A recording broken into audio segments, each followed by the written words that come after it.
Maritime and Underwater Cultural Heritage Unit's webinar. This is part of SARA's Heritage Week seminar series in honor of Heritage Month.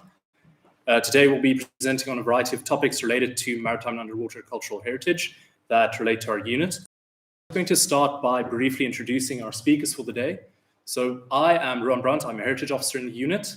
On my right here is our manager, Lisa Lagrange, and on her right is the other Heritage Officer in the unit, Breege Williams.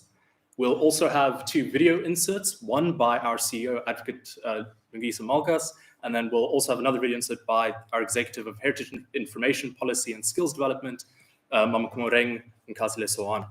I'm going to run through the program, but just before I start going through the program, I'd like to ask everybody that's joining the MS Teams meeting to please mute yourselves and ensure that your camera is turned off. Thank you very much. So the program for the day, or for this session, will run as follows. We'll start with a video insert that our CEO, Lungi, will give us a brief overview of SARA and a warm welcome. Our manager, Lisa, will then move on to a status quo of our unit and where we stand. She'll then transition into our REX resources permit policy that came into effect in 2019. And I'll be running through the permitting guidelines associated with that. So just the practical bit of that. After that, I'll tell you about one of the interesting projects that we are involved with, which is called the Flotsam and Jetsam project with the City of Cape Town and Zico. We'll then move on to Breege, who will give us an overview of some of the fascinating projects that we're also busy with. And then at the end of that main session, we'll move on to the question and answers part. So please, if you have any questions, write them down and keep them for that slot. We want to get through all our presentations and work on it during that time. So questions and answers at the end. Once we've completed our question and answer session, we'll have another video insert by Komi, our executive, and she'll just give us a thank you and closing remarks, and then I'll move on to formally closing the session. So thank you all for being here, and I hope that you enjoy it. We'll start with our first presentation now, which will be a video insert. Thank you.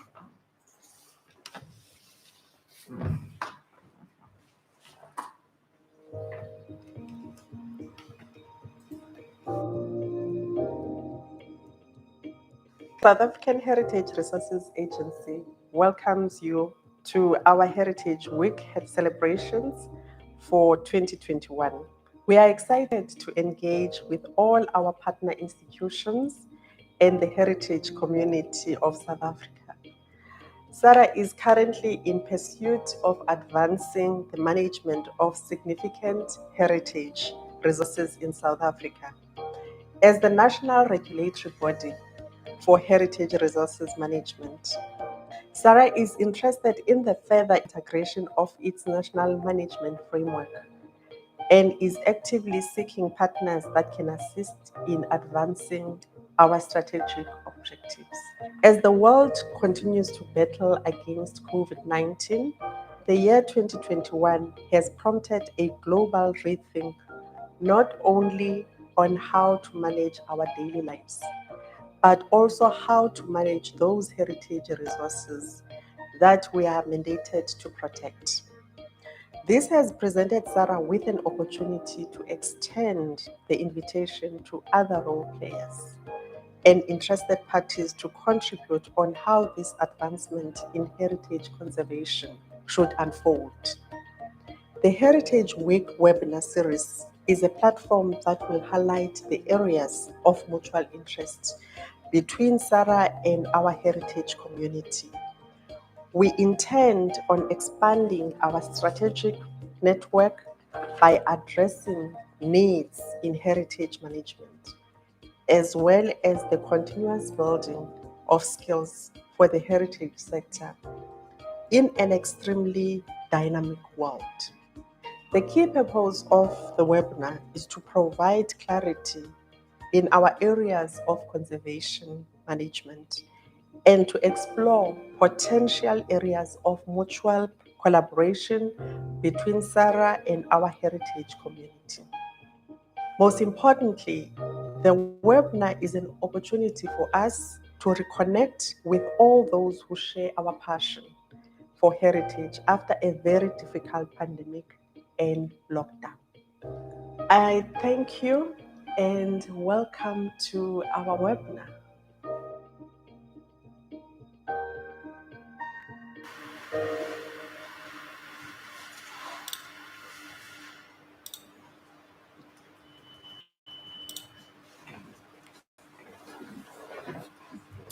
Okay, we hope that you enjoyed that warm welcome by our CEO.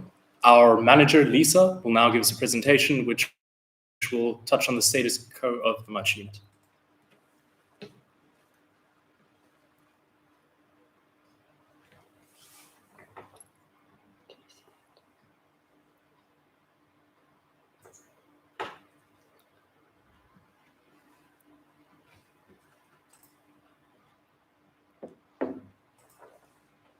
Just a second.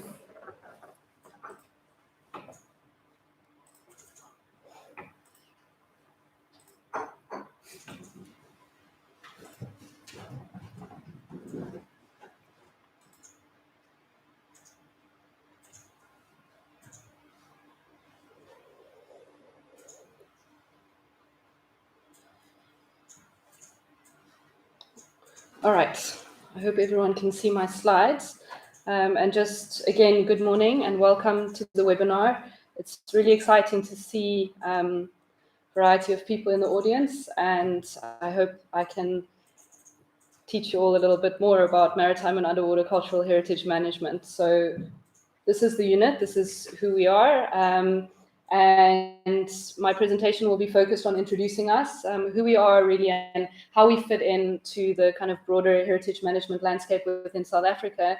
I'll also talk about what we're responsible for and what we do, so our functions, and then a brief review of the status of MUTCH management, where we are, and definitely briefly also touching on where we want to go over the next 5 years. So this is the unit. Myself, Lisa Lagrange, I'm the manager of the unit, and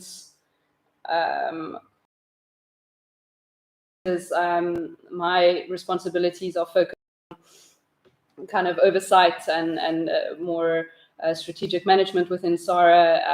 The heritage officers are on the ground and doing a lot of the cool stuff that I hope to tell you a little bit more about. So yeah, this is our awesome team. SARA is the National Heritage Resources Agency responsible for the coordination and management of heritage resources in South Africa. So where we fit in within the organization is as part of the core business functions of SARA. So running the kind of machine of heritage resources management in South Africa involves a variety of supportive and core functions, of which maritime and underwater cultural heritage management is one.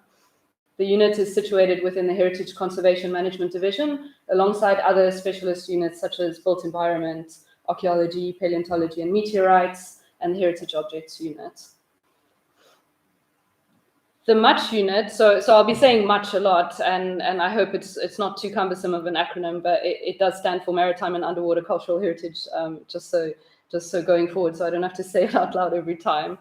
The MUTCH unit is responsible for the coordination and management of maritime and underwater cultural heritage resources in South Africa. And this includes their identification, regulation, and promotion. Our mandate is very much rooted in the National Heritage Resources Act, so NARA, REX, being any vessel or aircraft or any part thereof wrecked in South Africa, whether on land, in the intertidal waters, the territorial zone, or in the maritime cultural zone, as well as any cargo, debris, or artifacts that are found or associated with those wrecks. Which are older than 60 years or which SARA considers to be worthy of conservation. And that's an important point to note, that although we do have this blanket protection for ships that wrecked 60 years ago or more, our protection also extends to anything that's conservation worthy based on any significance criteria in the Act or any other criteria that SARA may develop from time to time. And just to highlight that this involves a massive remit in terms of geographical space. So end of the contiguous zone, which is 24 nautical miles offshore. So around 135,000 square kilometers of ocean. It's a pretty big mandate for a small team. So I hope that through my presentation, I'll be able to show you a little bit more about how we work together to try and manage this to the best of our ability. And then just also to highlight that our relevant zones around that. So in the map, you can see the Prince Edward Islands indicated just in the bottom right-hand corner. And then also maritime and underwater cultural heritage in the internal waters. So within our resources are located above the high water mark. And these are also part of SARA's. Important to emphasize that this is a national function. Cannot, unlike terrestrial archaeology and other aspects of the built environment, for example, it's a national SARA function that cannot be devolved to provincial authorities, provincial heritage resources authorities, or local authorities for that matter. And just also another important point for those of you that might be joining us for the first time is to emphasize that there really is a duty to report finds within this area to the to SARA, so that we can manage these things better. But it's also not just a nice to have, it's actually built into our legislation that particularly during the course of developments, finds within this geographical space do need to be reported to SARA. So what is maritime and underwater cultural heritage, and what are some of the resources that South Africa has? Well, and very often shipwrecks are the first, and that's for obvious reasons, the very word maritime and by extension the rest of the acronym, it often makes people think about shipwrecks. And we do have an incredible quantity and diversity of shipwrecks, around some 2,800 or so that we know of, that we have got some kind of record of having occurred. And they also have associated sites and objects, such as, for example, shipwrecks of Ivory Beach. And then just to also state that this is an international resource of global significance. It's not only significant within the context of South Africa and with, to South Africa's history and heritage and to our shared heritage, but just by the very nature of what a ship is and how these journeys took place and what they mean for our history.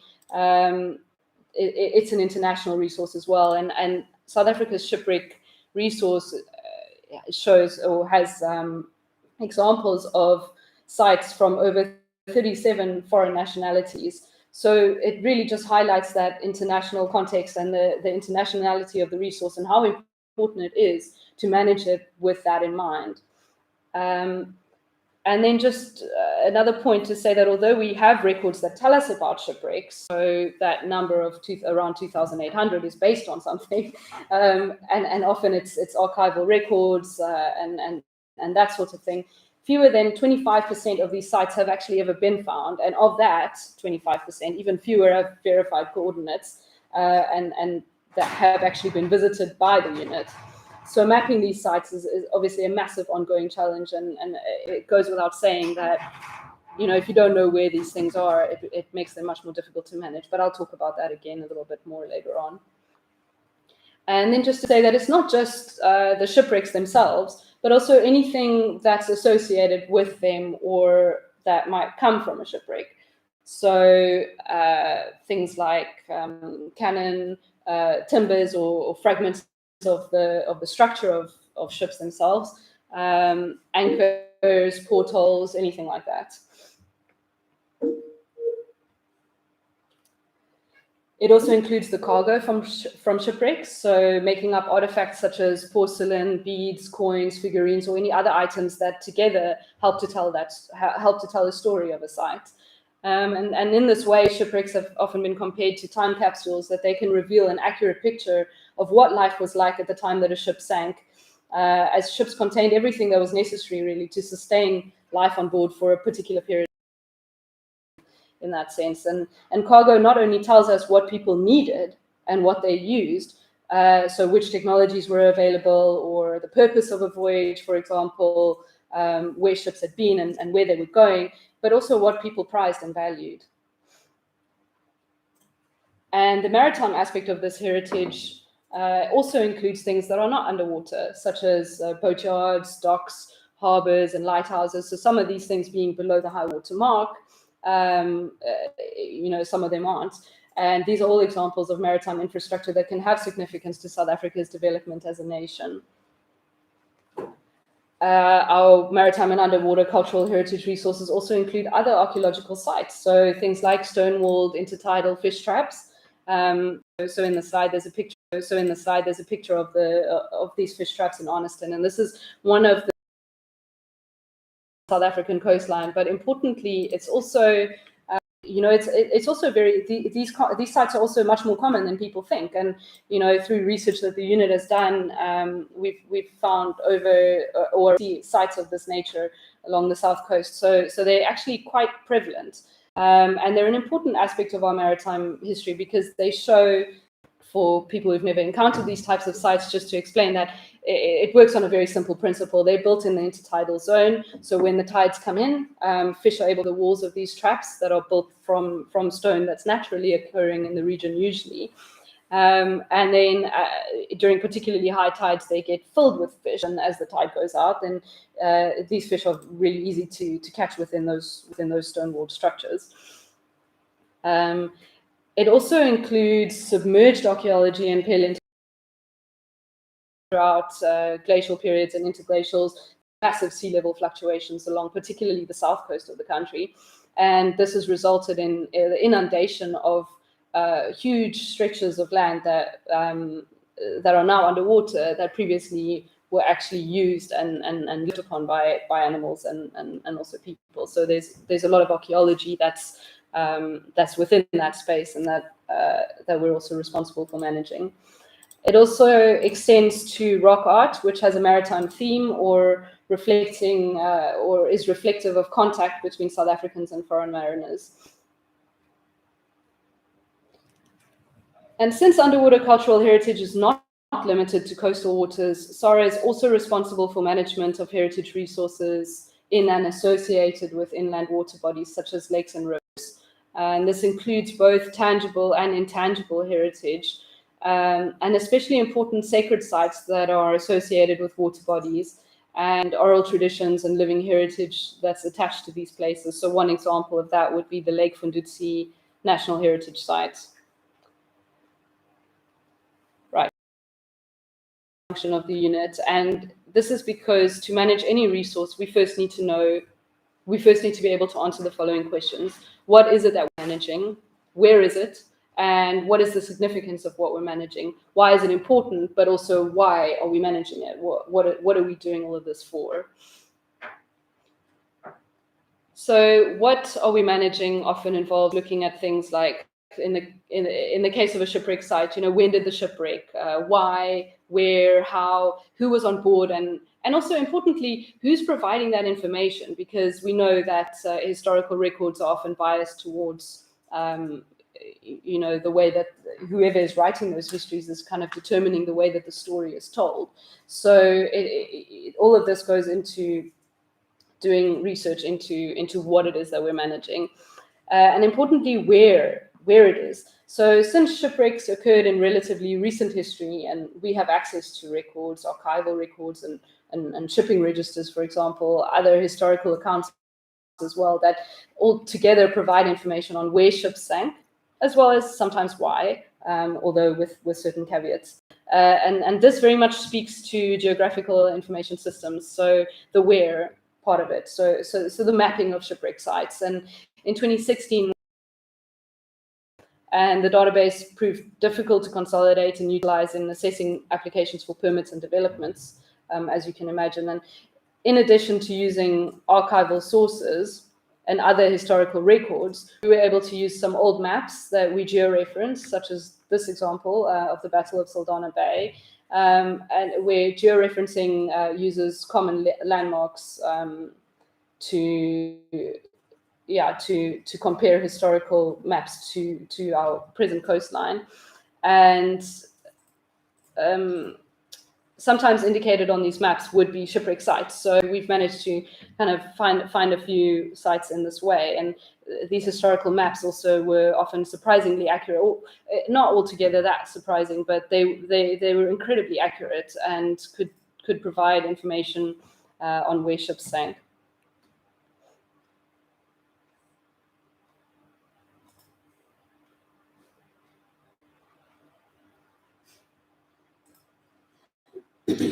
And connected to GIS is the three-dimensional recording of sites. So recording sites in 3D using relatively inexpensive technology such as photomosaic or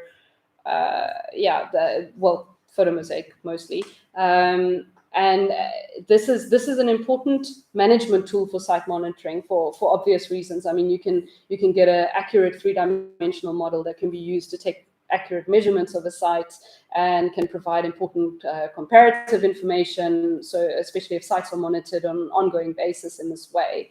3D recording can also help to answer scientific questions. So how is the site holding up, or what might it need to be preserved better in the future?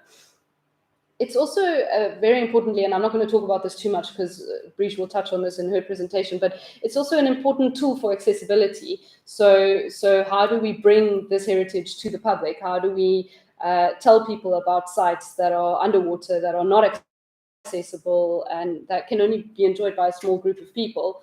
And one of the best tools for that is a visual tool. And this is something that 3D is so great for. So these types of projects are very much just starting out at SARA, and with the budget and capacity that we have, we're doing as much of this type of work as we can. But it is incredibly important, not only as a management tool, but very much to improve access to these sites. And the example that you see here in this picture, it actually exactly illustrates that, to say that this is a piece of wreckage from Milnerton around Cape Town, that at the time that the model was built, so the model is the image on the right, at the time that was built, this wreckage was on the beach, and it had been for years and was continuing to be subject to storm surges and being picked up whenever there was really high water, and it would kind of travel up the lagoon, and the one time it actually crashed the wooden bridge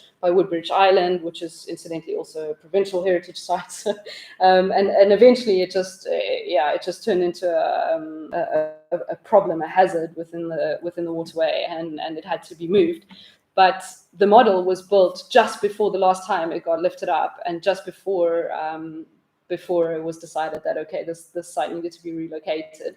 And that model, it gave us interesting information about the site in and of itself. So because the last time the site had been measured and recorded by an archaeologist was some 20 years before the model had changed on the site. And we were also able to then, after the move, monitor the condition of the site to ensure that it hadn't suffered any further damage as a result of its little journey up into the lagoon. And all of these questions about what and where are intended to hopefully bring us to something like this map, which tells its own story. And I won't go into too much detail, but I mean, this is a picture of roughly where we estimate are based on archival information. Some of them are based on permits, and so for that reason, or for a variety of reasons, are not always particularly accurate. But this is what we have to work with, and it helps to really put things in space and time as well. And what one can notice a few things just looking at this map, such as, for instance, the clustering around Cape Town. And this is, well, I mean, there are a number of reasons for that. It is known as the Cape of Storms. So being particularly treacherous sea conditions, I think, contributes to the number of shipwreck casualties in that area. It's also a place where historically, and even to some extent today, other parts of the coast. It's also been more extensively surveyed. So all of this might provide reasons as to why we see more wrecks on that side.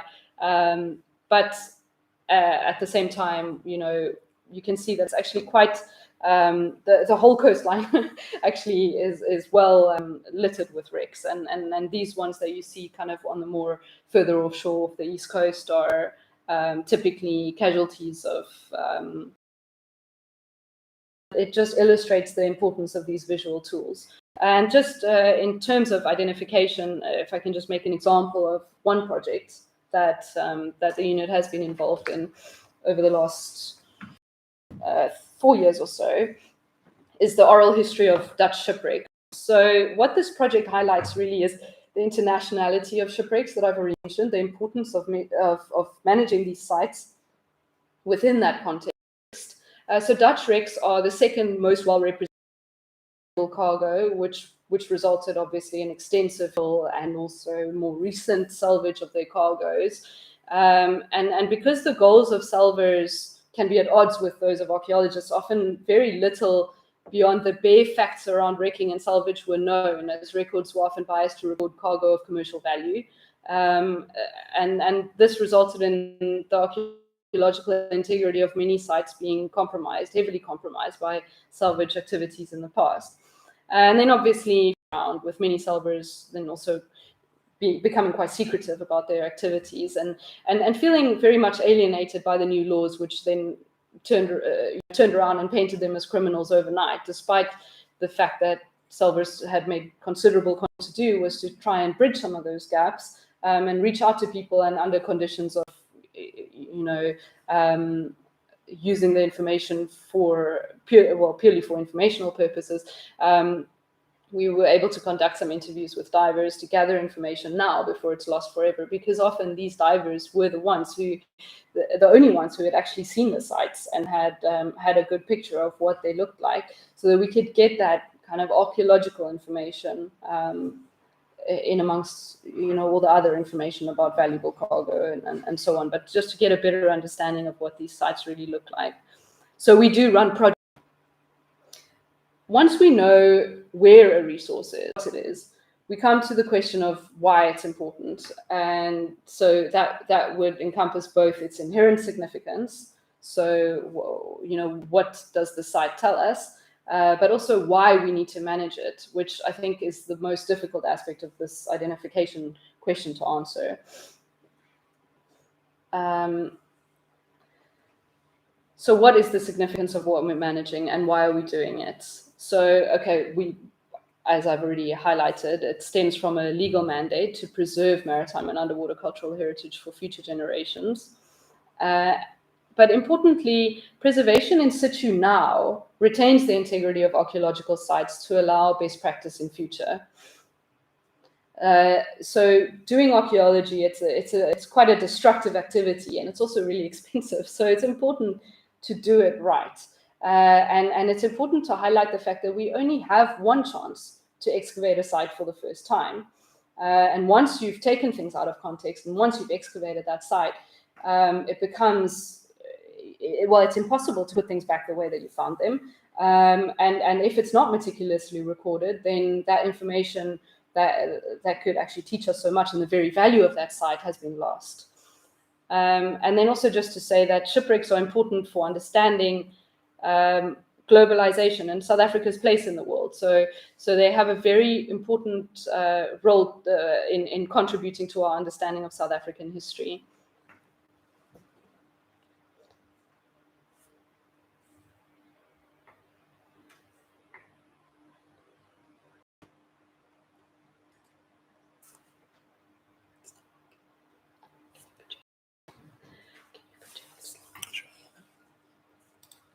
Sorry, we're just having a technical.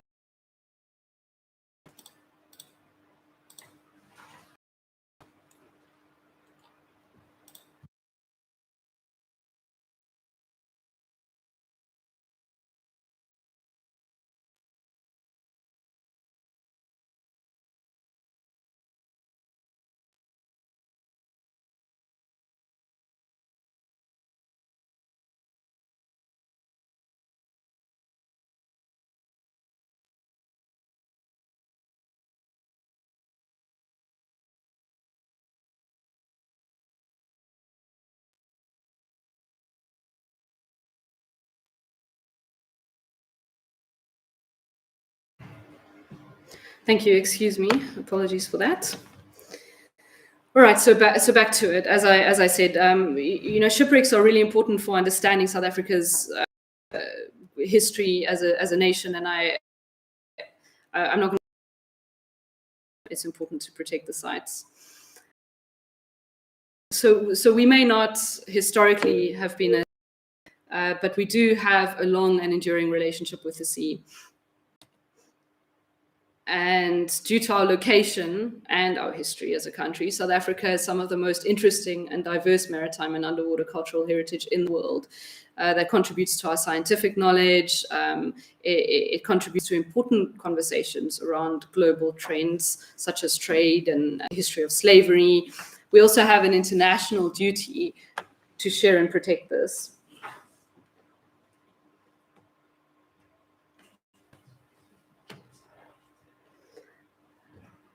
Another management function that's really important for the unit is the regulation of maritime and underwater culture. International treaties, such as the 2001 Convention on the Protection of Underwater Cultural Heritage. We're responsible for permitting over activities that impact maritime and underwater cultural heritage. Permitting for research, and I'll talk a little bit, I think, in my next presentation. We also give input to the development process, so through commenting on infrastructure and other developments that impact maritime and underwater cultural heritage resources. Importantly, we participate in wider processes related to the ocean, such as marine spatial planning. And then monitoring and inspection of sites is an ongoing responsibility. And although there are a lot of them, and although we don't know where all of them are, we do know where some of them are. And those are the ones that we like to keep an eye on. And we're always keen to learn more about those sites as well. We also focus at the moment quite a bit on education. So field schools, not so much recently, but youth programs are very much on our radar as well, giving seminars, webinars, capacity building through training and network cooperation, and citizen science is something that we want to focus on over the next few years. We also do some promotion, so things like interpretive signage or brochures that we produce for sites. So this is one example of the wreck I was telling you about in Milnerton, actually, of a sign that we put up. Social media and other forms of media as well are powerful tools for helping in this mandate. All right, so just to talk a little bit or briefly summarize our successes over the last 5 years. I think we can say an enhanced policy framework and better alignment overall with international conventions and standards of best practice. Something that in terms of our policy framework is something that we've been working on, and I will talk a little bit again about more about one of our important policies after this. This development of a spatial database of a GIS system that really enables management and is an important tool for us. In fact, I don't actually know how we used to do anything without it, to be honest. We also have improved capacity as a unit for research and diving. So this is something that has been really exciting, and it means that, yes, workers to be doing, pushing paper around and processing applications, we also get to go out and do research and do diving. So that's been really great. We've got an improved educational offering. So we have the first, we've got 2 new modules at the University of Cape Town that we're hosting, and at the moment it's limited to UCT, but we do hope to expand it in future. So we've got a field school as well as an honors module that's focuses more broadly on heritage resources management. And it's just kind of to enable graduates and to ensure that they come out of that system with the knowledge to enter into this job market. I mean, considering that this where so many students of archaeology, for example, end up in heritage resources management, it's a real gap that certainly at the time that I was graduating, that a lot of people don't even know what SARA is or what SARA does, or that SARA deals with maritime and underwater cultural heritage. So this is an important achievement, I think.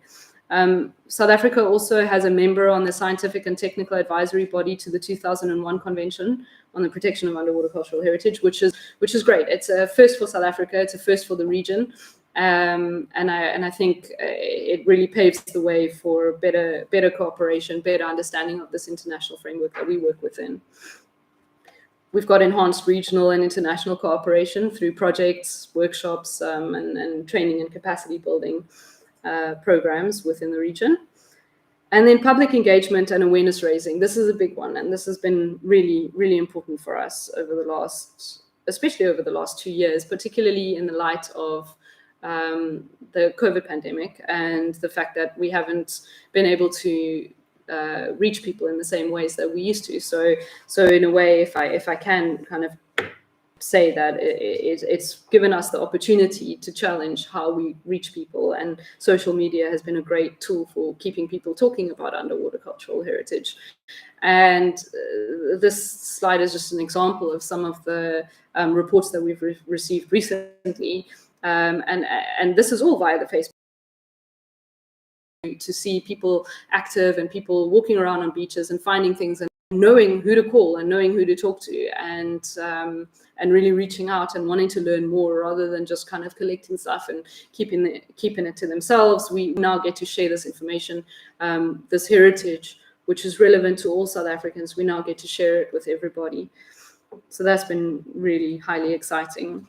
This, because what's next, you'll see some of that in the following presentations. But yeah, so we want to focus very much on research projects.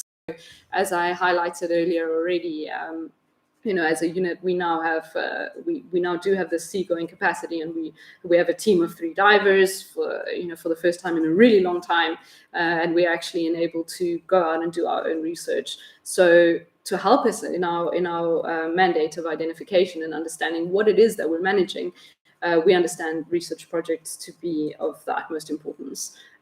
We also really want to focus on strengthening our relationships with divers and with members of the public. So a lot of divers and particularly salvors, but we're also aware that this and that people understand a little bit better the value of protecting these sites and managing them within a particular context. Very close to my heart is enhancing accessibility to maritime and underwater cultural heritage.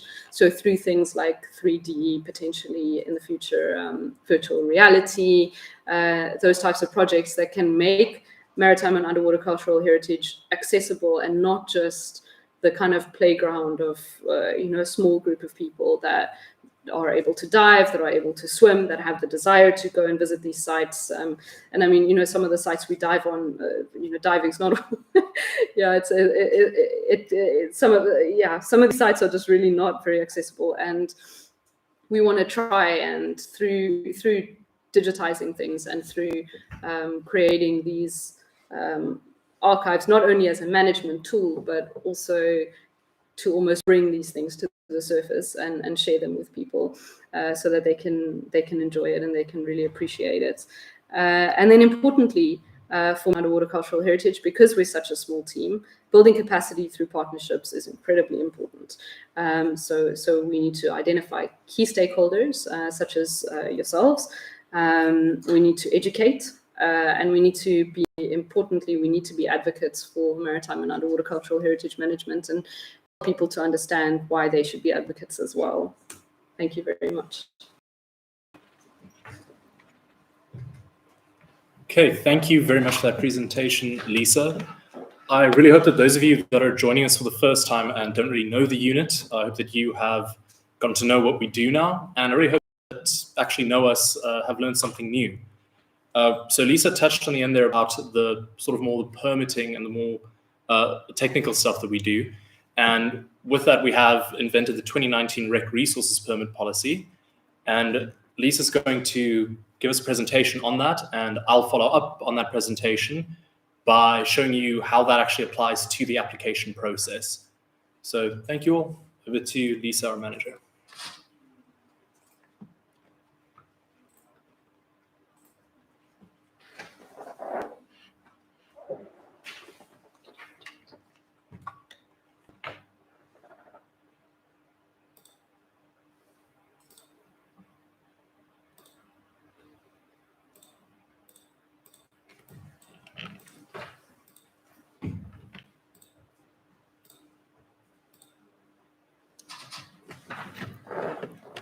Thank you. Okay, great. So as Ruan, of our important policies, and this is a great opportunity, and thank you so much again for coming, because it is that opportunity to I think, put some of what I've said about why and how to manage these things into a practical context. So this is a joint presentation between myself and Ruan, and I'm going to focus very much on the whys of the policy and some of the how, and then Ruan will talk you through the process. So firstly, the need for a new policy. So South Africa's acceptance of the 2001 Convention on the Protection of that our policies needed to be updated to align with the provisions of the convention. So that convention being kind of the gold standard for underwater cultural heritage management. One of the things that was really lacking on our side was an approved policy to deal with how we do permitting around historical shipwrecks. So some of this involved closing those policy gaps that left our stance towards commercial exploitation of history. That was really the main catalyst for development of this policy, and to align with the convention. There was a need to provide clear guidelines for what SARA issues permits for when it comes to shipwrecks, and also by extension what we don't. So just to say, this policy was approved in 2019. It is now 2 years on, but because of COVID, and also because we don't really get something that we're still kind of only just starting to implement, really, with the few applications that we do get. So this is a great time to, I think, tell everyone a little bit more. Email me directly and I'll send you a copy. So while the ICOMOS Charter and the UNESCO Convention together set the international standard for the protection and management of underwater cultural heritage, at the national level, the NARA endorses those same principles and standards, and forms our basis for national policy positions by SARA on historical wrecks.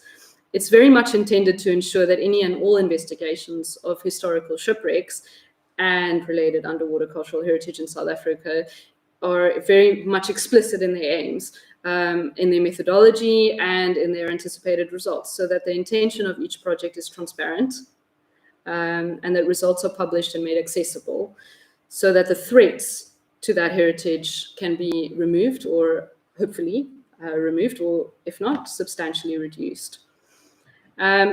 A few definitions from the policy. So, to say that we need applications to be compliant, what does that mean? What is a compliant application? So the policy does set out those provisions, that, how to apply for a permit, who can apply for a permit, what some of the information requirements are that that we need to be able to process those applications. And just the reason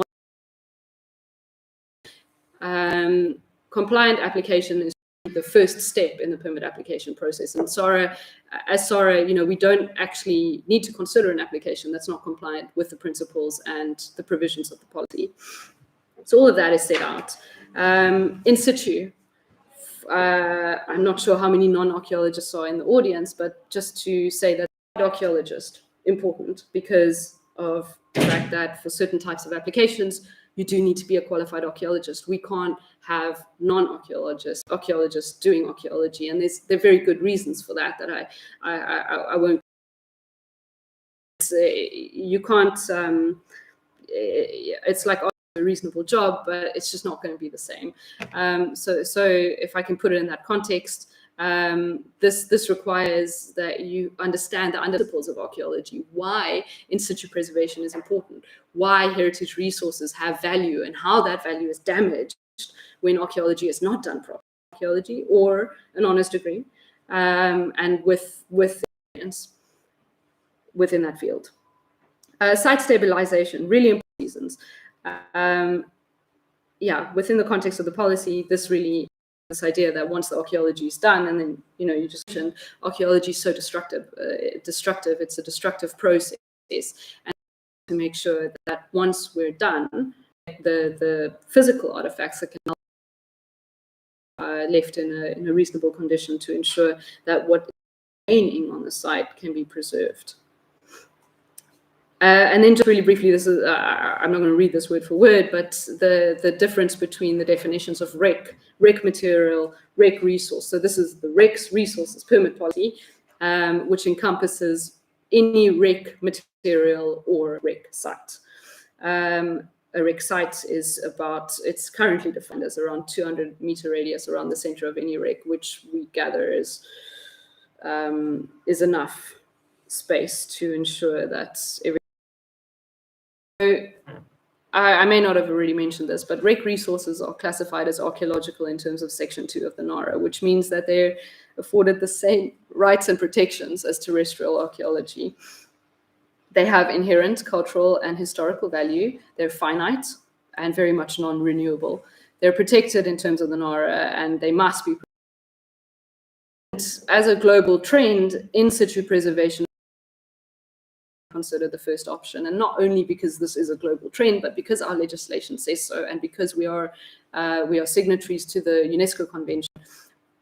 It does need to be the first option. We need to make a decision as to whether a site should be disturbed or whether the research questions can actually tell us. I mean, this is the most important part of destructive archaeology applications, having that motivation and making sure that it is coherent and that it's really well and clearly set out, so that also, just to highlight that permit applications are public record. So we really do need that information to be there and to be accurate, so that anybody can see why a particular decision on a case might have been taken. Rec resources are the property of the state, managed by SARA in trust for the nation. And one thing we don't do is issue any permit to own, trade in, or sell for gain any rec resource. And this is now, published in the policy. So what do we issue permits for? Okay, so one example is a pre-disturbance survey. So these are surveys to locate, to identify a rec resource without disturbing it in any way, so without touching the site at all. Test excavations, so this is limited intrusive work, which can be done for the purposes of establishing an excavation protocol or identifying a wreck. Excavations, which this is the typical methodological excavation of any wreck resource. Sampling, so collecting small samples for analysis, such as tar samples or wood samples. Conservation permits, so to alter or otherwise disturb a wreck resource, but for the purposes of conservation. And then emergency relocation, so to move something from its original position because it is significantly at risk or it is a hazard. We also issue mitigation permits. So this is when something needs to be unavoidably disturbed to allow a development, such as these ballast blocks from the Sarge. We also issue permanent export permits. So this is when you need to send something overseas, for example, to an analytical laboratory that's going to destroy it in the course of analysis. And then we issue permits for filming.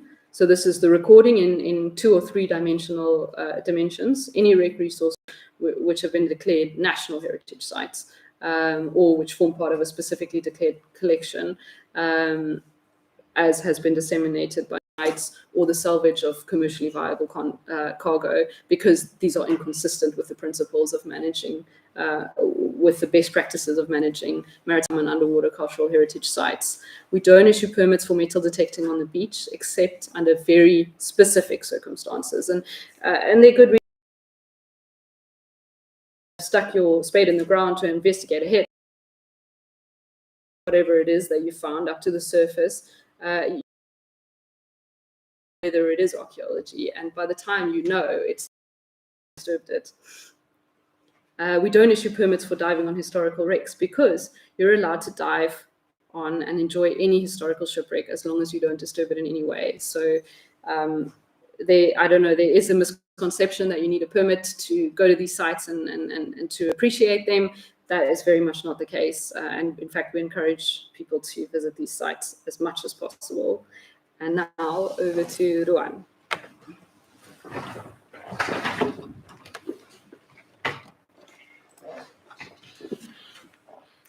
Thank you so much for that, Lisa. I'm just preparing my presentation here.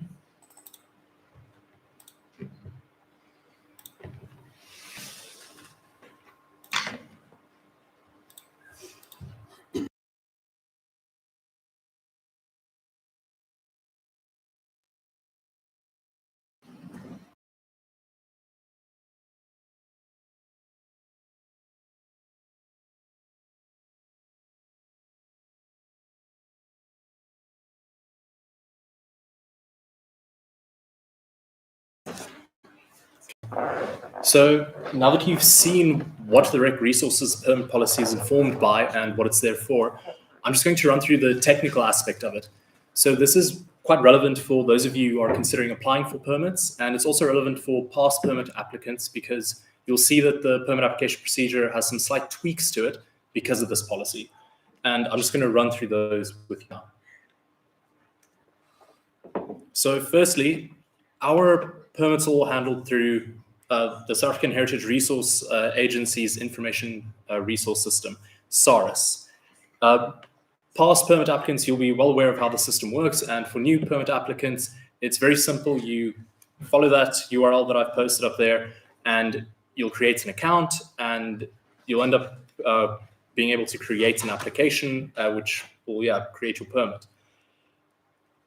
There are quick guides on SARIS that were created by our National Inventory Unit, which really helps to assist you with that entire process. And there's also sort of a checklist to make sure that you've completed everything appropriately. We understand that specifically for first-time applicants, that SARIS can be a bit confusing to navigate. So please don't hesitate to contact either myself, Breach, the other heritage officer in the unit, or the NIU, and we can assist you in the right direction. But importantly, all permit applications are handled through SARIS. You have to submit it through the system. And I'm just now going to run through the sort of stepwise procedure where the maritime underwater cultural heritage applications differ to the usual permit applications because of this new Rec Resources Permit Policy. So when you create your application, you'll get to this first page. Yours will say step 1 of 4. And the first bit I just want to touch on is about this applicant section. So the applicant has to be a person. It cannot be an entity or an organization. It has to be a physical person. And with this person, as Lisa mentioned, we now require certain qualifications for the issuing of certain permits. So for example, if you are applying for a permit for excavation, test excavation, or sampling, you have to be a qualified archaeologist. So the applicant has to be a qualified archaeologist. And another example of where this is important is, for example, in development cases where we work with mitigation or sometimes emergency relocation, you just have to work with an archaeologist. So the applicant does not have to be a qualified archaeologist, but they will have to provide evidence that they are working with one. And then in terms of, for example, conservation permits, we are quite strict on that, and that you have to be a qualified and an experienced conservationist. And depending on the case, you might also need to work with a qualified archaeologist. So that's the important bit about this first bit. I'm not going to run through every single step on SARIS with you. There are guides out there that do that. Like I said, I'm just touching on the much steps. So the next bit, as Lisa mentioned, much resources are nationally mandated. So the Heritage Authority that will be processing your application will always be SARA. It will not be a Provincial Heritage Resources Authority. So you need to tick that. You'll select that this bit, the case type will be a permit. And now this is something that's quite important in the new Rec Resource Permit Policy, and that is the rec site. So if a rec site location is known, it needs to be stated here. And what we're trying to do is also populate SARIS with the location of these recs. And sometimes these recs might not be on SARIS yet, and in that case, you'll have to create the site. Which you can do right there. We have helped applicants create sites before, so please just contact us. It's a very simple procedure. I just want to let everybody know that this rec site location, the actual site location, the GPS point of where it is, isn't visible to the public. We understand that there are sensitive sites. So talk to us about your specific case, but I just don't want to scare anybody off about applying for a permit because of that reason. Next is about, when you're done with that, you'll go to the next page and you'll get to this expanded motivation bit. So Lisa touched on this. This is extremely important. This is the bit where you have to say why a permit needs to be issued. And I'm just, like Lisa mentioned, there are certain things where we issue permits for, and there are other things that we don't. Suitable motivations could be for the advancement of scientific knowledge and understanding when you're applying. It could also be for the protection and preservation of rec resources, for example, during an emergency relocation. And things that we don't consider suitable motivations would include things like the salvage for commercial gain, as Lisa mentioned. Also, if you're applying, for example, for an excavation permit, but you're not a qualified archaeologist. So those are the kind of motivations. We just really want you to focus on giving us a good motivation as to why this permit needs to be issued. And please just consult the Rec Resource Permit policy if you're unsure about that. And then once you've completed that, you'll get to the step 3 bit, which is for development. So it's not really relevant when you're applying for a permit.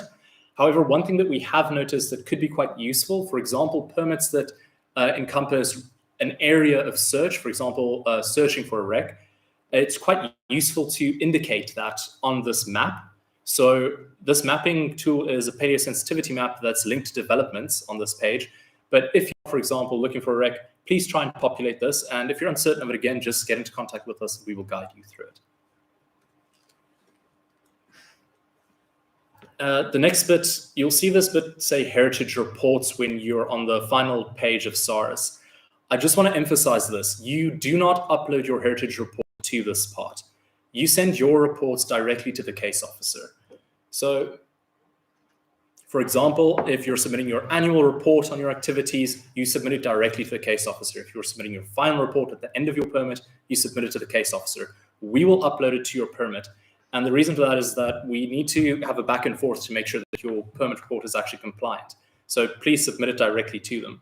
And just to touch on reports, there are specific conditions that now need to be met on the permit report that are detailed in the Rec Resources Permit Policy. Some of those include that you actually need to submit your permit report within 2 months of the conclusion of your work. You also need to specify the extent to which your method statement was followed. This is quite important because we realize that, specifically when it comes to working in the mush sphere, that you can't always follow it to a T. For example, if you, in your method statement, stated that you'll be filming commercially with an ROV and sea conditions for your fieldwork week weren't good and you filmed with a scuba diver instead, that's where you would specify that. It's also important here for things like the information on site stabilization, which is something that Lisa touched on that's really important for us going forward in order to protect our much resources. I will also just mention, again, these things are determined on a case-by-case basis. So sometimes the permit report is made publicly available, but it is a case-by-case basis. But we do want to just emphasize to you that if no findings are actually published within 3 years after the completion, that the report can be made available to researchers upon request.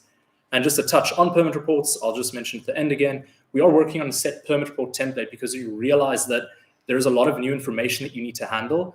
So we want this process to be simple and effective for you as the applicant. And there will be a permit report template coming out that will show you exactly what we're requiring of you. So maybe that back and forth between the case officer, that time frame can be reduced. And this bit, which falls under that, is very important when you continue with your application. This is the research proposal bit. Lisa touched on this again with the motivation, but this part is detailed very well in section 11 of the new policy.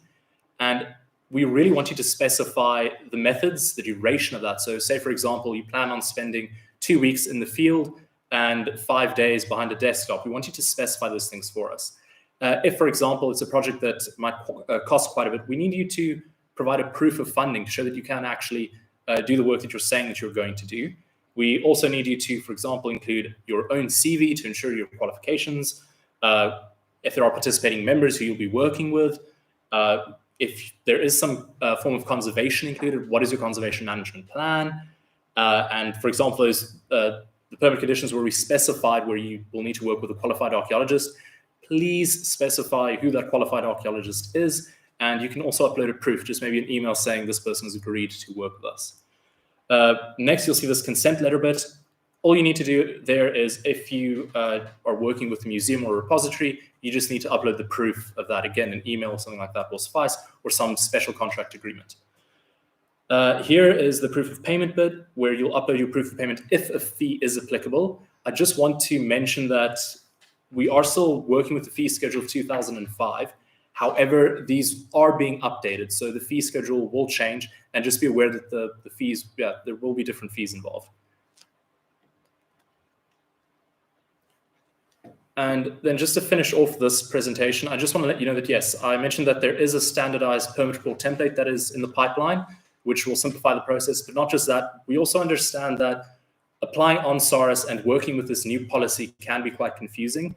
So we're also compiling a process flow, so a single-use document that should hopefully, for most applicants, be enough to guide them through the entire application process. However, please always consult the Rec Resource Permit policy when doing this. So yes, thank you very much for listening to that presentation. I'm now going to move on to a presentation that touches on some other fun and interesting stuff. We'll start with the Flotsam and Jetsam project that's happening with the City of Cape Town and Zico. And when I'm done presenting on that, we'll move over to Breege Williams, and she'll be presenting on the other cool projects that we're involved with.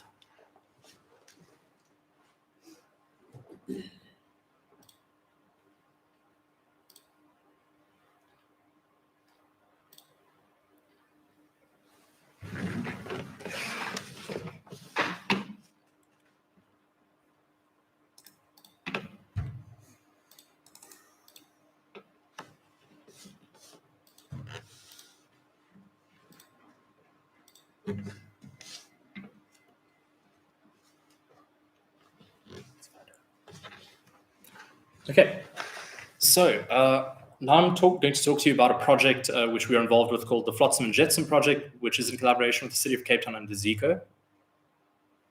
I just want to emphasize that this project it's been running in a sort of an unofficial capacity. However, we've been trying to formalize it now, and I'm just going to run through that formalization, why that needs to happen. And it's be very simple. I'm just going to first talk to you about, what do we mean by Flotsam and Jetsam? Those are odd terms that not everybody might know of. I'll also talk to you about the situation present in the City of Cape Town and why it's a sort of unique bit right now. We'll also just run through some of the challenges that we are facing and why this needs to happen, and how we are actually managing to overcome these challenges through possible collaborative effort. And then I'll just talk to the outcomes of that collaborative effort, which we hope to achieve, and the future potential of that. So firstly, what do we mean by the terms Flotsam and Jetsam? So Flotsam and Jetsam are maritime law terms alongside terms like Lagen and Derelict, but Flotsam and Jetsam specifically speak to these two things. So any debris from a vessel, be it because of an accident or a wrecking event, and Jetsam speaks to debris from a vessel that was deliberately thrown overboard to light the load. So both of these terms actually result in material that can float and therefore become a hazard to shipping, or it might wash up on the shore, which can pose a big risk to public safety. So they are a thing that we need to deal with in the maritime space. But importantly for us here at SARA in the Much unit, some of this Flotsam and Jetsam is actually defined as archaeological, as Lisa read to you in section 2 of NARA 2.2c specifically. We talk about how any cargo debris or artifacts found or associated therewith, which is older than 6 years or which SARA considers to be worthy of conservation, is considered archaeological. So by that we mean that flotsam is cargo debris associated with wreck, that is archaeological if it's older than 60 years, and sometimes also it's worthy of conservation if the jetsam is also that old. And we'll move on to the situation in the City of Cape Town. So Lisa touched on how important the City of Cape Town is as an international port, and about the numerous shipwrecks that have occurred here, partly because of, yes, we have a stormy winter time, but this map is just a heat map. So this darker red bit, it speaks about between 1 and 2 wrecks that have occurred in that area. But when you get to this white bit, we're talking about 250 plus wrecks that are highlighted in this white area. So if you want an exact count, we're looking at 600 plus wrecks that have occurred on the shoreline and the general surrounds of the City of Cape Town. So that area expands from roughly Somerset West all the way around the peninsula up towards Melkbosstrand. So roughly 600 plus wrecks. And what makes the City of Cape Town quite unique in the sense is also that it experiences extremely strong northwesterly winds in winter, so coming in this direction, which often results in fragments of wreckage washing up on the shores of Cape Town. And a lot of times this wreckage isn't modern. It is often wooden wreckage and therefore considered archaeological because of the age time frame. And the City of Cape Town is also unique for 2 other reasons, and that is because firstly, Zico is the recognized archaeological repository in the Western Cape, and it actually has an active maritime research unit which is based here in Cape Town. And also us as the Much unit, we are based here in Cape Town. So there's this perfect sort of boiling ground for, hey, here's a chance to do something good. But let's touch on what challenges we're facing with this firstly.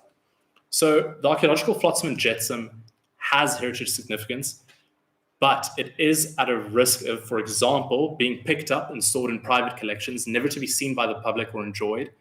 It also has a chance of being repurposed. For example, we've seen it's people constructing furniture with things that they pick up from the sea.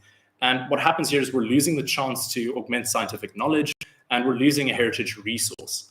So oftentimes that doesn't happen, and it is reported through the correct channels, and the correct people are involved. But we now sit with the issue of what do we do with this Flotsam and Jetsam until it can be studied and the significance sort of determined. So neither SARA nor Zico actually have the storage capacities to house all the Flotsam and Jetsam that we're dealing with. So we now need to start asking ourselves the question of what do we do with this archaeology that washes up? And that is where we've come up with a solution through this collaborative effort with Zico and the city of Cape Town. So the idea is that each organization or entity will provide some form of capacity or resource to deal with this problem of Flotsam and Jetsam, and specifically relevant to all three entities is the archaeological aspect of it from a heritage perspective. So just as an example, some responsibilities that each organization could be doing is SARA would provide legal advice when it comes to this stuff, and we'll also be maintaining a database which will improve scientific knowledge. We also can conduct site visits. Zico would provide expert opinion on these matters, for example, determining the age of a wash-up. They'll also have a person who will apply for a once-off 3-year emergency relocation permit. So we won't have to issue an emergency relocation permit every single time a wash-up occurs, but we'll have this, because it is a collaborative effort, we'll have a single permit that deals with all of this. And the city of Cape Town would, for example, then provide the resources that will deal with what we determine to be non-archaeological resources. However, when it comes to the archaeological ones, they'll also assist us in providing with storage facilities for these and the capacity for relocating that. That is sort of the goal here that we're working with. To also simplify this, we have worked on this process flow, what we've called a fines procedure, to govern how that works. And I've just included a draft of it here to show you the general idea here. So what happens is, let's say a Flotsam and Jetsam piece is reported through the correct channels to the city of Cape Town, for example, their hazardous materials hotline, to a Zico, or perhaps SARA through one of our Facebook pages. Action is taken in terms of all three entities will alert one another, and basic location will hopefully be established. Where is it, for example, any photographs, any kind of information. Us as SARA, we would enter that in this database, which we hope to use in the future for predicting, for example, where wash-ups might occur, or even timeframes where wash-ups occur more regularly. However, then on the other side, we have Zico as well as us determining whether the Flotsam and Jetsam is archaeological. And this is where it becomes important in terms of NARA.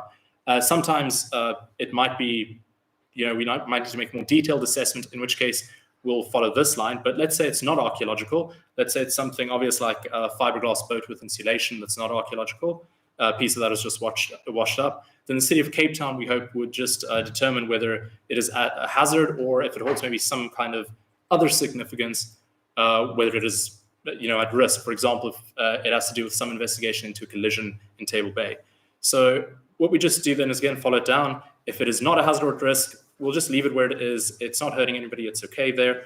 Or perhaps it needs to be, or if it is a hazard or is at risk, then the city of Cape Town would dispose of it, or maybe hold it for its significance values by relocating it. However, if it is archaeological, and this is where we really play a big part in this, and this is where this collaborative effort really matters to us, and that is where, yes, let's say if it is a hazard or is at risk once we've assessed it, then we'll basically relocate it to a repository in compliance with the permit conditions, and hopefully the city of Cape Town can provide us with its storage facility.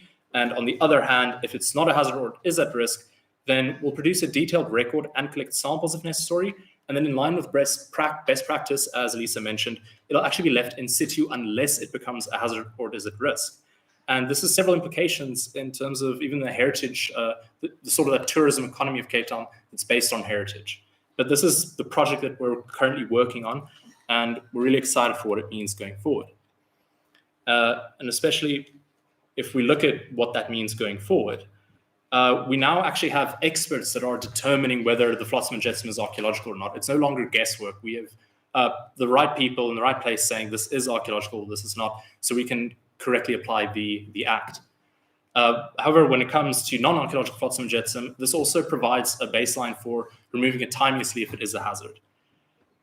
We'll also ensure that the archaeological flotsam and jetsam is stored in a suitable facility now, which will hopefully lead to augmenting scientific knowledge on it because it can be studied properly. It's not just a case of what do we do with this, we don't have a place to store it. SARA will be creating and maintaining this database of flotsam and jetsam, which we really hope can actually help us to predict the time periods, for example, of when wash-ups are more likely to occur. We already know that the winter storms in Cape Town tend to be linked with wash-ups occurring on the Atlantic seaboard. But what this database will eventually show us is through scientific knowledge when, for example, we need to be ready with, so we can work on capacity and resources for dealing with this wash-up. And then also, yes, the heritage value of a lot of this archaeological flotsam and jetsam will contribute to Cape Town's heritage tourism economy. For example, if something interesting washes up, but it is quite safe and it's not posing a hazard, it could be very interesting for the public to engage with this resource and learn more about it. So we're hoping that if this project is successful going forward, that it might even provide a baseline for future collaborations with other municipalities that might experience high occurrences of wash-up. But for now, we're just focusing on this bit to see how it works in the city of Cape Town, and we're really excited for what it means.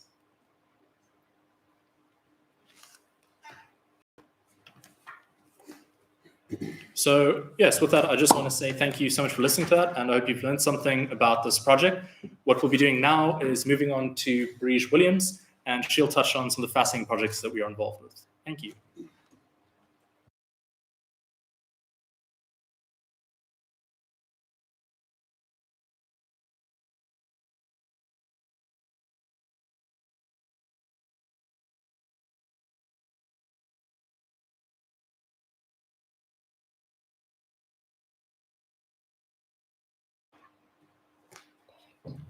Okay. Hi, my name is Breege Williams and I'm the third member of the MUTCH unit. And today I'm going to talk to you about the Cape Shipwreck Survey project and some other ventures. As Lisa and Ruan have already mentioned, the MUTCH unit at SARA is responsible for the protection of cultural heritage resources in the territorial waters and maritime coastal zone, which together comprise an area of more than 135,000 square kilometres of ocean. The conservation and management of these resources, in the case of shipwrecks in particular, is often challenging as they are not easily visible and accessible without specialised training or equipment. To be able to manage shipwrecks, we need to have a clear idea of what needs to be managed. Given that only about 32% of shipwreck sites have been identified, management of these sites is an ongoing challenge. Lack of accurate recording, both of the locations of sites and of the sites themselves, has negative implications for the management of these resources since they cannot be monitored effectively. The national database of shipwrecks held by the MUTCH unit has approximately 2,600 wrecks, of which just over 800 have coordinates and are therefore classed as known wrecks.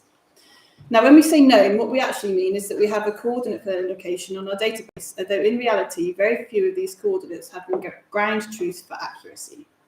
The database has been built up over the years from a variety of resources, such as old National Monument Council documents, permit applications, written records, surveys and excavations, and in many cases, through information provided by salvors.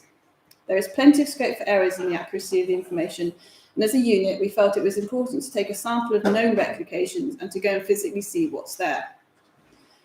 In April 2020, the MUTCH unit implemented the Cape Shipwreck Survey project with the aim of identifying MUTCH resources and assessing their value, condition, and prevalence. We drew on the information held on the wreck database to identify certain areas or individual wrecks that could be targeted for survey or site visits. Numerous factors were considered when identifying possible sites, including the age of the wreck, historical importance, possible condition of the wreck remains, location, and ease of accessibility. The main areas identified were the Friedenberg Peninsula, Saldanha Bay and Langebaan Lagoon, Dasson Island, Simons Bay, and a few individual wrecks in Table Bay. As a unit, we've done quite a few dives in Simons Bay and in Table Bay, so we decided in the first instance to head up the west coast. The area around the Friedenberg Peninsula was targeted for the following reasons. It has a high number of shipwrecks with coordinates. The wrecks are generally easily accessible by boat. The area is close to Cape Town, where our unit is based. The vessels identified are of iron or steel construction, so should have a good signature on the seabed. And also, as a unit, we felt it was important to familiarise ourselves with the West Coast, as none of us have really done much diving in that area. We put together an information sheet about the wrecks that you can see shown on the map. This information included all the coordinates and written descriptions for the locations of the wrecks, as well as the depth of the wrecks, build material, and any descriptions about the conditions of the remains. In some cases, we had multiple coordinates, as they were drawn from more than one source, such as NMC records, permits, and dive blogs. This is a list of the wrecks that we targeted in the first instance. As you can see, a lot of them, or the majority of them, are metal wrecks, apart from the Columbine, which is a British wooden bark. And we had a list of wrecks with the intent on surveying those in the northern area of the peninsula, like the St. Lawrence, the Lisboa, and the Columbine, and possibly the Ismore. The Haddon Hall and the city of Hanko lie further south, and we feel that these would be best accessed from Saldanha Bay. So due to COVID restrictions, and which caused a big delay in our project, we were only able to start the project in April of this year. So in April, the Much team, accompanied by Ragnar Redelsdorf of the APM unit, headed up to the West Coast along with our diving service providers, the Research Dive Unit at UCT. We launched from St Helena Bay, which we used as our base to motor around the peninsula to the various wreck sites. Over the 2 days, we aimed to conduct dives on as many wrecks as possible within time and diving constraints. However, the main challenge turned out to be trying to find the wrecks. So here you can see the survey team. So there's Ruan on the left, preparing to enter the water, Lisa helping myself, checking my equipment, and then the guys from UCT who are dive service providers. Our first priority was the wreck of the St. Lawrence, which was an iron troop ship that wrecked off Paternoster in 1876. We had received a report of someone collecting ammunition purportedly off a wreck on the West Coast and posting the images on Facebook. A search of our records suggested that it was this wreck, as crates of ammunition were known to still lie open on the seabed. A local geophysicist, Billy Steenkamp, had provided us with some survey images, which is shown on the slide, and he joined us for the first day of diving to act as a guide to the site. As we headed out towards Paternoster Reef, where the vessel is located, we noted that our coordinates seemed to be inaccurate, placing the site in a different area to where we had understood it was. Luckily, Billy had his own sets of coordinates, which were different to ours, but as he dived on the site fairly recently, we decided to use his coordinates rather than the ones we had. His turned out to be accurate, and we located the wreck, which was in a relatively shallow position, ranging from about 6 to 7 meters. It went down to 15 meters. The visibility on the first day was really bad. We couldn't see anything. We were feeling our way around the wreck by our hands rather than being able to see anything. So we decided to abandon the dive, as there's no point in continuing with it if we couldn't make out any of the features. You can see the slide shows an image of the wrecking of the St. Lawrence. In the centre is one of the survey maps that Billy shared with us, and on the right is some of the ammunition. It's a photo taken from the second day's dive. Like I said, the first day's dive, you couldn't see past your hand. We returned to the St. Lawrence the next day, and the visibility was much better. We were able to see many more features of the wreck. Of particular interest were the thousands of rounds of ammunition, some which were still packed in their crates, and they were lying beneath the prop shaft in the middle of the vessel. There was a big tangle of iron ribs and hull plating all over the site, but the prominent features were the boiler, the prop shaft, and the prop itself, which you can see on the left-hand picture, which still remains, which is unusual for wrecks in this area, as they're often taken away. But this one was encrusted with sea urchins, so it's a bit of a hazard. As you can see, there is the photograph on the seal on the right-hand side. The wreck of the St. Lawrence lies next to a seal colony, and they were extremely interested in everything we were doing, so much so that they nipped at our fins and harassed us quite a lot. So aside from the St. Lawrence, we visited the wreck sites with 3 other vessels: the Lisboa, the Shipwreck, and the Columbine. Although we had coordinates, sometimes multiple coordinates for these vessels, we did not find any of them. The Lisboa and the Shipwreck in particular are very large vessels. The Lisboa was a Portuguese mail ship that wrecked in 1910, and the Shipwreck was a British steamer that wrecked in 1933. They were both relatively deep at between 25 to 35 meters and were, according to reports from dive blogs, fairly intact. The dive boat that we were on was equipped with a GPS echo silent combination, which would display an anomaly on the seabed like a large metal shipwreck. However, at the locations we visited, and despite exploratory dives, no wrecks were located. The Columbine was a wooden vessel that wrecked in 1829, and it wrecked quite close to shore and broke up quite a lot. So we didn't have high hopes of locating this wreck. However, it had been salvaged in 1974, so we hoped that there would be some remains still visible. We were again disappointed as the coordinates were not accurate and the visibility was not good, and we couldn't find any sign of the wreck. The map on the slide shows the points we visited. So apart from those for the St. Lawrence, which are shown in red, and only one of those was the correct one, the other ones were not correct. You'll see for the Britannia at the top of the screen, Britannia 1 is the reported location of it, but Britannia 2, which is another coordinate source we have, is apparently incorrect, but you can see how far apart those two sources are for the same vessel. And this table also shows how many of the coordinates we had incorrect.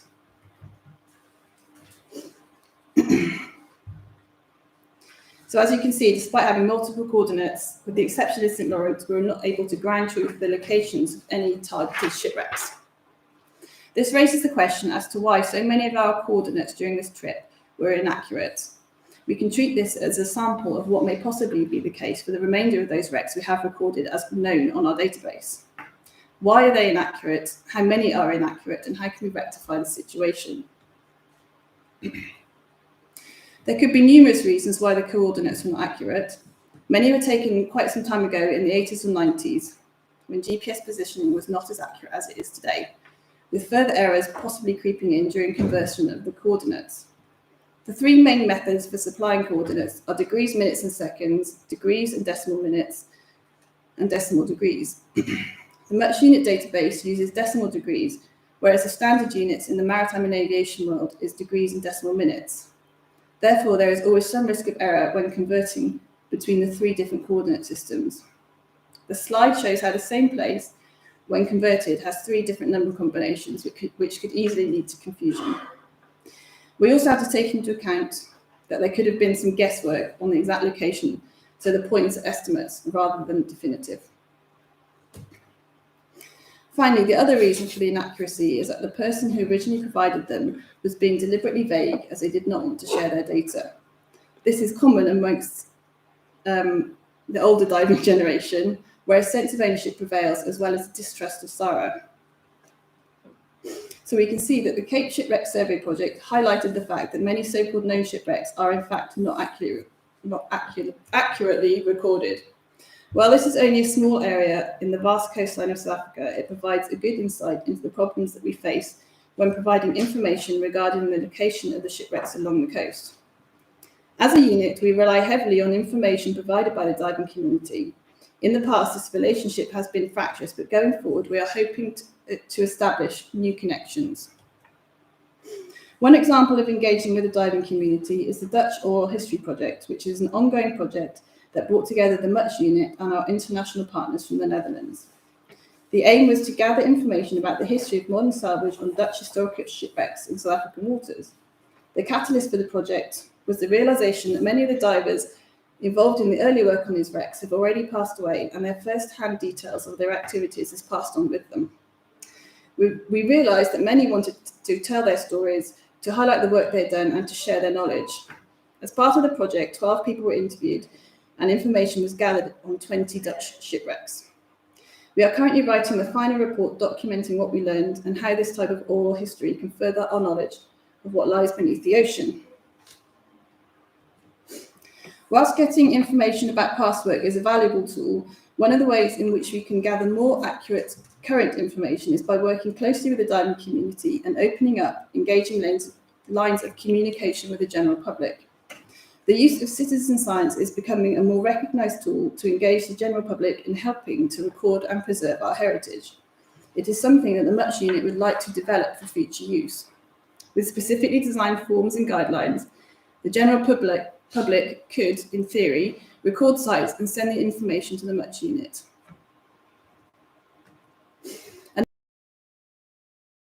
contains simple recording forms that can be used to record. It has already been used as part of SARA's successful presidential stimulus project to record memorials and monuments, and could easily be adapted to REC. For example, we could ask for the location, the size, depth, general description of the site, what remains are on the seabed, or if it's on land, what can they see? With the addition of photographs, etc., this can all be added into an online recording form which can easily be accessed and filled in. Other ways in which the MUTCH unit has been raising awareness of maritime history is the installation of signage boards at shipwreck sites, the production of flyers that have been sent to various museums and establishments, and finally our Facebook page, which has seen a surge in popularity over the last 2 years and has really helped to connect us with the communities. We have found that the Facebook page in particular has provided us with a lot of additional information and is a proven tool for the reporting of exposed shipwreck material.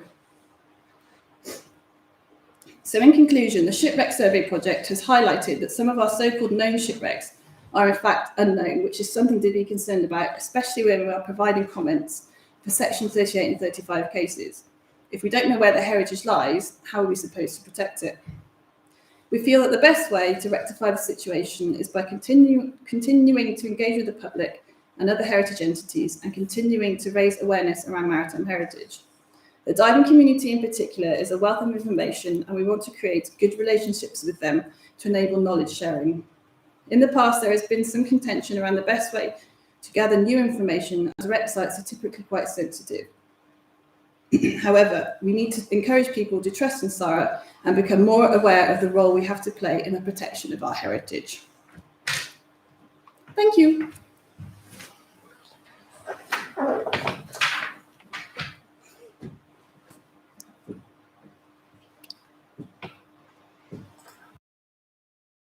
For that presentation, Briege. So what we're going to do now is spend the next roughly 20 minutes just doing a Q&A session on Microsoft Teams. Those of you that have joined us on that platform, please could I just ask that you raise your hand and then we'll go through your questions like that. Our moderating team will just assist us in navigating this. So yes, if any of you have any questions for us, please feel free to just raise your hand on the MS Teams platform and we will take your question and can hopefully provide some more insight to you if something's confused you. Thank you.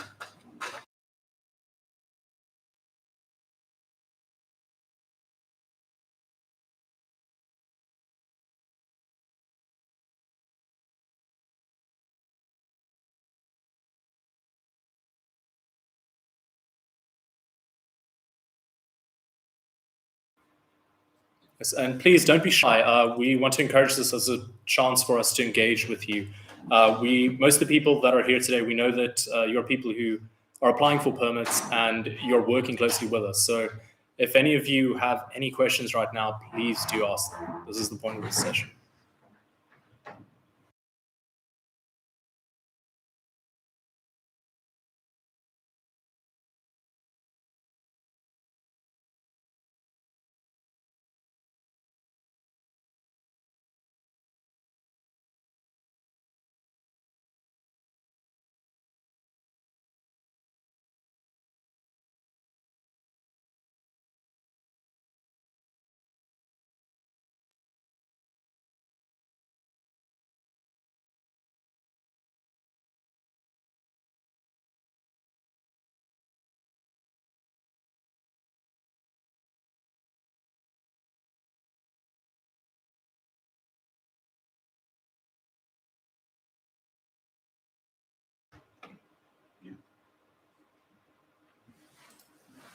I have a question.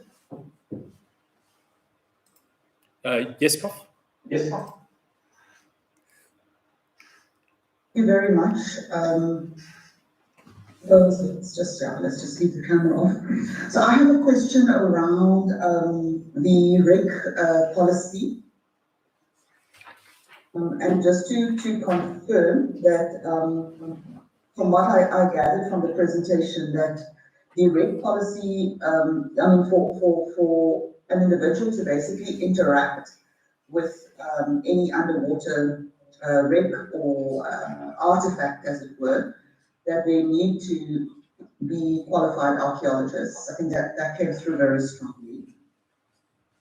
And that no permits are issued, I mean, according to this policy, no permits are issued for tourism or potentially any other kind of engagement with the wreck than through archaeological research.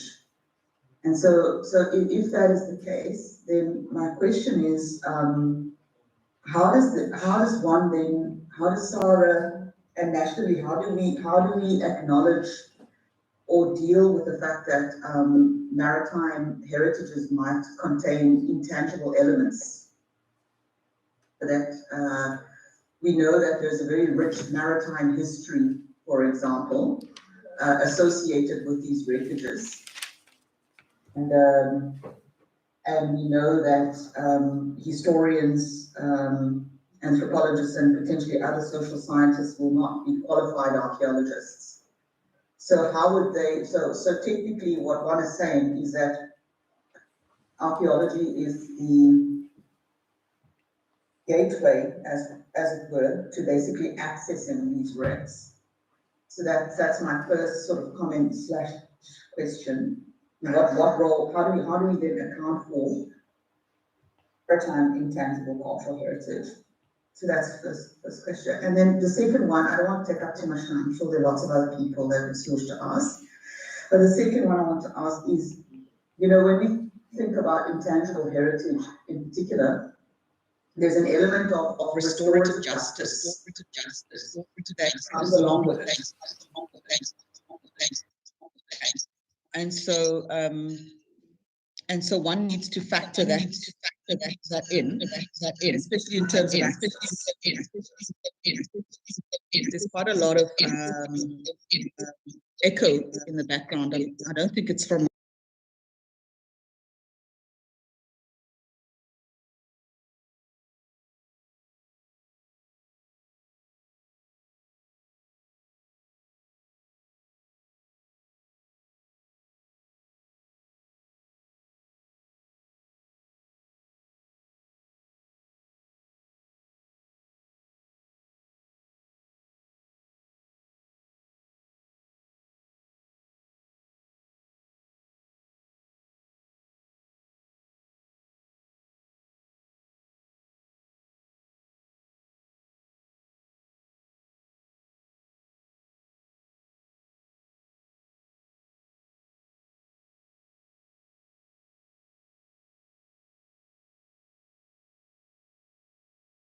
that heritage being handled, because that's not too clear from the presentations. And then, of course, whether the current approach that we have, because of the permit approach and the REC policy that we now have in place, et cetera, that we are still, in fact, emphasizing the tangible aspects of heritage conservation, that we're focusing on, you know, artifacts, objects, et cetera, rather than looking at the intangible relationships that go with those heritages. So it was a very interesting presentation, and I really thank all of you. But these are just some questions that I have. Thank you so much. I'm gonna provide some answers to this, and I think the team can also jump in and assist if they have anything to add. So just with regard to the first question around, you know, are we limiting interaction with RECs only to qualified archaeologists? And I mean, I think perhaps this didn't come through particularly strongly, but it's important to emphasize that our understanding of interaction is disturbance. So yes, we're limiting the disturbance of archaeological sites and the actual doing of archaeology to qualified archaeologists. But there's such a lot that you can learn without disturbing a site, you know, by diving on a site, by doing pre-disturbance surveys, by doing archival research. I mean, you know, given that as a unit, we've only just quite recently developed our diving capacity to the point where we're doing, you know, some of this field work ourselves and some of this ground truthing ourselves. I think that and yet we have quite a bit of knowledge about these sites. I think that really serves to illustrate that point, that there's such a lot you can learn without actually getting in the water, and especially without touching anything, without actually moving it, just by recording things. And also, as for archaeology or as a discipline being a gateway to this heritage, I personally, I don't see it that way. I think that we work hard to promote access to these sites for other people as well, and not just for divers, by emphasizing the fact that you are allowed to dive on a shipwreck without a permit and without that being a permitted activity. And just to say that the reason why I said we don't issue permits for that is not because we don't support it. We do support it. It's just you don't actually need a permit for it. So we really encourage that diving and try and educate people about our shipwrecks. And then onto the second question around intangible heritage and intangible aspects of maritime and underwater cultural heritage. Yes, definitely there are aspects of restorative justice involved in discussions around intangible heritage. And I think this is why it's so important for us to work with communities and to understand what communities value about their heritage, and not just, have this top-down approach where we come in and we say, oh, well, we're specialists and we're going to tell you what's important about these sites, and we're going to tell you why they need to be looked after, and we're going to tell you how. So it's really opening our ears and opening our minds to these other aspects of management, and particularly to how the communities closest to the heritage understand that heritage, because it's something that very much in the drafting of our legislation and in putting together of policies and the way that we interact with this heritage was understood very well, is the fact that heritage is best managed by the people closest to it. And that's why as SARA we have that 3-tier system. Now shipwrecks, for instance, they don't fall within that. It's as an artifact of the legislation that is managed at the national level, but we still highly value the input of communities.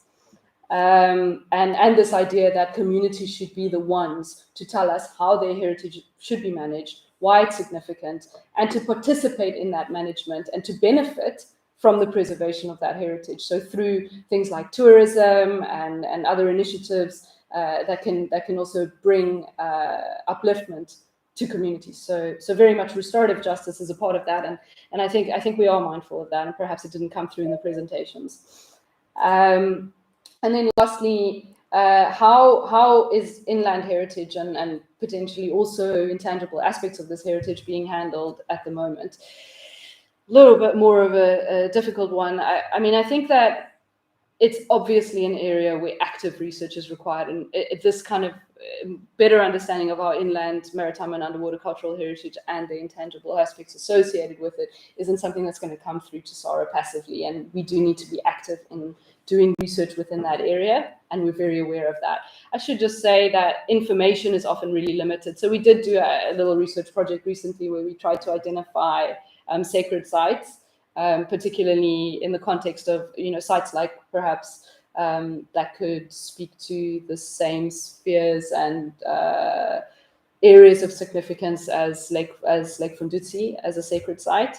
So we did do some research into that, and one of the first things we noticed was that there's just so little information out there, and without actually going out into the communities and really making an active effort to talk to communities, we're only going to get so far. It's not something you can approach academically the same way that you can with shipwreck studies, and we're very aware of that. So the information is limited, and we're also a very small team. So this is just kind of what we've been working on, but it's on our radar, and we do know that it needs attention. Thanks.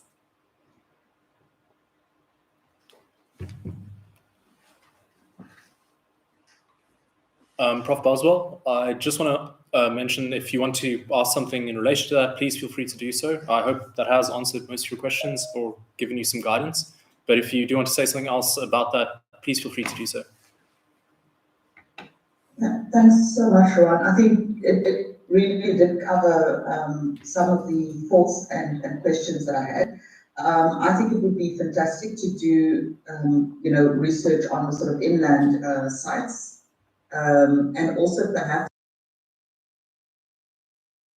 interesting projects that have come up along the south coast, all the way from the equivalent, from Mossel Bay, Franschhoek area, all the way through to Algoa Bay, where a small team of researchers is investigating the cultural valuation of the oceans, which would also include, the tangible heritages to be found that relate to underwater cultural heritage. So that's the reason why I was actually asking about it, because I wanted to know, to what extent the REC policy and so on, to what extent it actually limits, the participation or the interaction of other researchers with such sites, so that's why I'm interested, because there is research going on, specifically in the Eastern Cape, but I also know further up the KwaZulu-Natal coast, there are colleagues that are working with local communities looking at the cultural valuation of the oceans. And if Sarah is interested in that kind of partnership, it would be good to pursue further. Well noted, and I think I'll definitely bear that in mind. Thank you very much. Are there any other questions?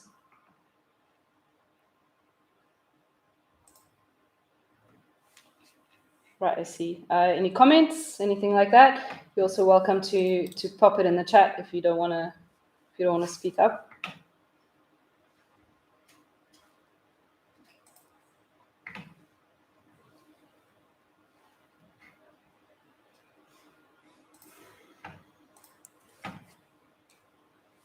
Emlyn Brown, yes, I see that you have a question.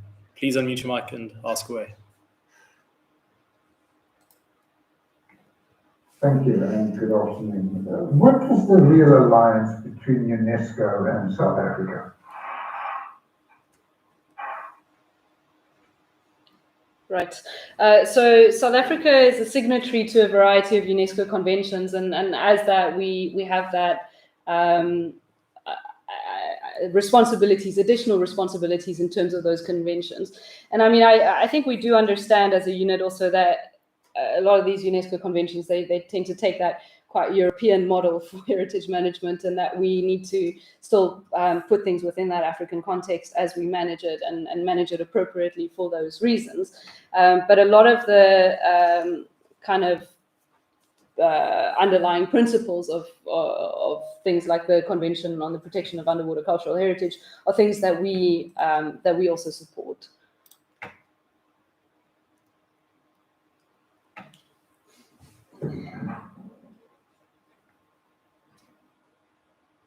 Emlyn, if you have a follow-up question, please feel free to ask it. No, that'll be all. Thank you so much. Thank you.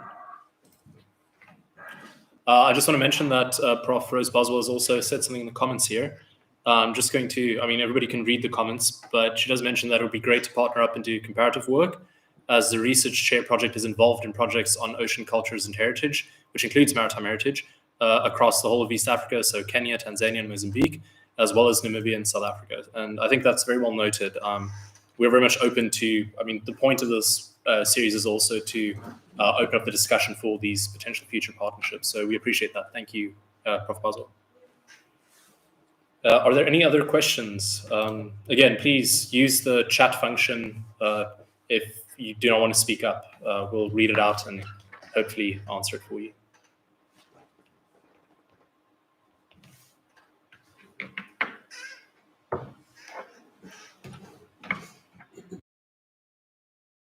Seeing any more questions popping up, so I think it's time to start moving towards the close of this webinar. Firstly, what we'll do is just play a small video, but I know it's just somebody entering. So just to bring the session to a close, we'll just play a small video that was recorded by Komi, our Executive of Heritage Information Policy and Skills Development, which will involve a thank you and a closing, and then we'll just come back to me and we'll just do a formal closing for the session. Thank you.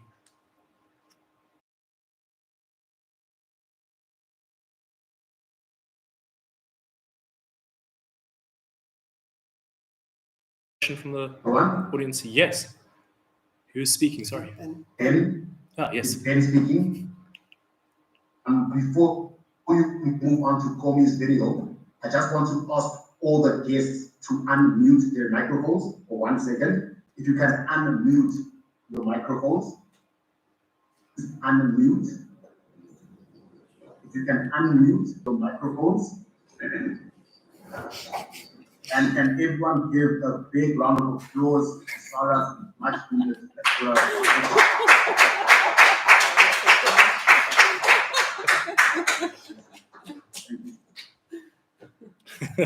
Thank you very much for that, Ben. Much appreciated. I think we'll have to probably chime in and do that for your presentation too. But yes, we'll now be seeing a video from Komi. Thank you very much.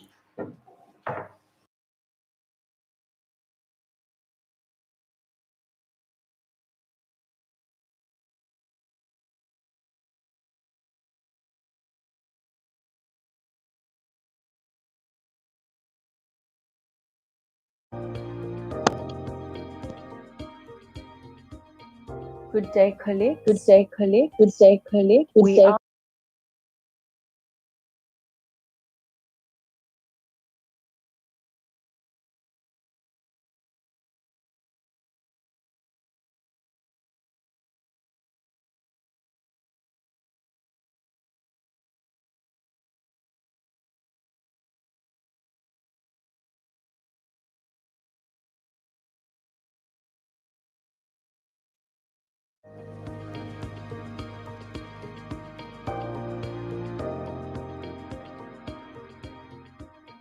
Good day, colleagues. We are here in this session and we have invited you as the partners in Heritage Resources Management. I am Mama Komureng Nkasi Lisawana, an executive responsible for Heritage Resources Management at SAR. While this session was meant to introduce you to the policies that we approved in the past year, we hope it also provided you the opportunity to engage with us. And we thank you for availing yourselves, for your participation. We value it. Continue to engage with us throughout. We wish you all the best. Thank you so much. Excellent.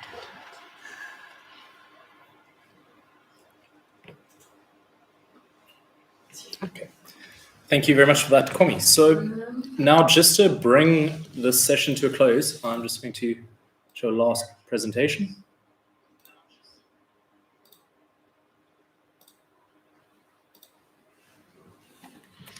Perfect. So bring the session to a close. I just want to sort of emphasize again that I hope that those of you who have seen the kind of work that we're doing now and the projects that we're involved with, that we are a fresh team and we really are committed to enforcing our mandate in protecting our maritime and underwater cultural heritage.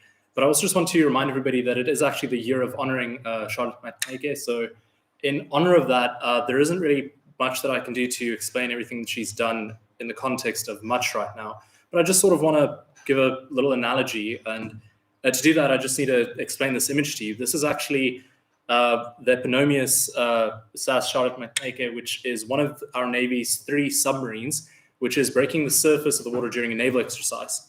And what I just want to do is sort of liken this image to what we at the unit are currently doing, and that is really bringing these aspects of underwater cultural heritage and maritime cultural heritage to the surface and bring it to the people of South Africa.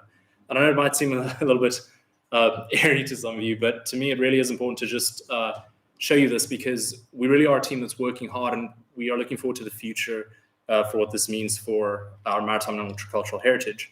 So just to bring this session to a formal close, I would like to thank all of you for these last 2 hours for attending. We're really appreciative of your time. I just want to encourage you to also fill in the exit survey so that we can gather some feedback on these sessions. We'll send out the Google Forms link, I think.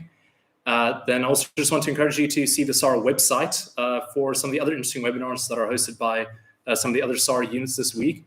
Our archaeology, paleontology, and meteorites units, for example, had their webinar this morning, but there are other interesting ones coming up. And then just to finish it off, I'd really like to encourage you to follow our Facebook page if you don't do so already, where you'll be able to see the interesting stuff that our unit is currently engaged with. And yeah, it's a really fun, exciting place for us to share this heritage with you. But yes, thank you all for coming, and we hope to see you in some of the other sessions. Thank you.